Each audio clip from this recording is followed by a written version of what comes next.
جی السلام علیکم، امید کرتا ہوں آپ خیریت سے ہوں گے۔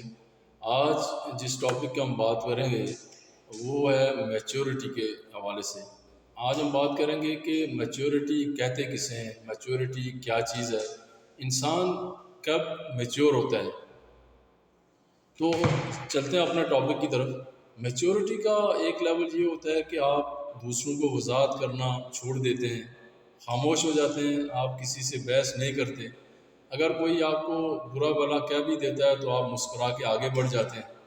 اس کا مطلب یہ نہیں ہوتا کہ آپ سچ میں ویسے ہی ہیں جیسا وہ بندہ کہہ رہا ہے، بلکہ اس کا مطلب یہ ہوتا ہے کہ آپ کے نزدیک اس کی بات کی کوئی اہمیت نہیں ہے۔ یاد رکھیں، گاڑی کے پیچھے کچھ فاصلے تک ہی کتے بھونکتے رہتے ہیں اور دوڑتے رہتے ہیں۔ اس کا مطلب یہ نہیں ہوتا کہ وہ آپ سے گاڑی چھین لیں گے۔ اس کا مطلب یہ بھی نہیں ہوتا کہ وہ گاڑی میں بیٹھنا چاہ رہے ہیں اور نہ ہی اسے گاڑی چلانا آتی ہے۔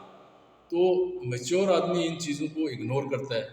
ایسے ہی زندگی کے سفر میں کچھ ایسی عادات کہ لوگ بنا کسی مقصد کے آپ کی راہ میں رکاوٹ پیدا کرنے کی کوشش کرتے ہیں۔ اس لیے جب آپ اپنی منزل پر رواں دواں ہوں اور لوگ آپ کی راہ میں رکاوٹیں ڈالنے کی کوشش کریں تو ان سے الجھنے کی بجائے اپنی منزل کی طرف توجہ دینی چاہیے۔ یاد رکھیں، آپ کو کبھی بھی تلخ نہیں ہونا، آپ کو بدلہ لینے والا کبھی نہیں بننا، آپ کو چال چلنے والا بھی نہیں بننا، آپ کو کبھی کسی کے لیے جال نہیں بچھانا، آپ کو ایسا بھی نہیں ہونا کہ آپ شاطر لگیں، اور ایسا بھی نہیں کرنا کہ آپ کسی کے لیے گڑھا کھود رہے ہوں۔ آپ کو لگے زخم ہیں، دل پر ہیں اور روح پر بھی ہیں، لیکن ان کے لیے مرہم بدلہ لے کر نہیں لیا جا سکتا۔ مرہم ہمیشہ آسمانی اچھے ہوتے ہیں، جو اللہ کی طرف سے شفا ہوتی ہے، وہی سب سے اچھے مرہم ہوتے ہیں۔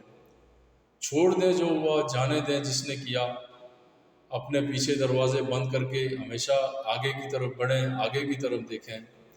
زخم دینے والوں سے، تکلیف پہنچانے والوں سے، روح کو روند ڈالنے والوں کو ان کے حال پر چھوڑ کر اپنا حال ٹھیک کریں، کیونکہ آپ کو وہ نہیں بننا جو حالات آپ کو بنا رہے ہیں۔ آپ کو تو وہ بننا ہے جو اعمال بناتے ہیں آپ کو۔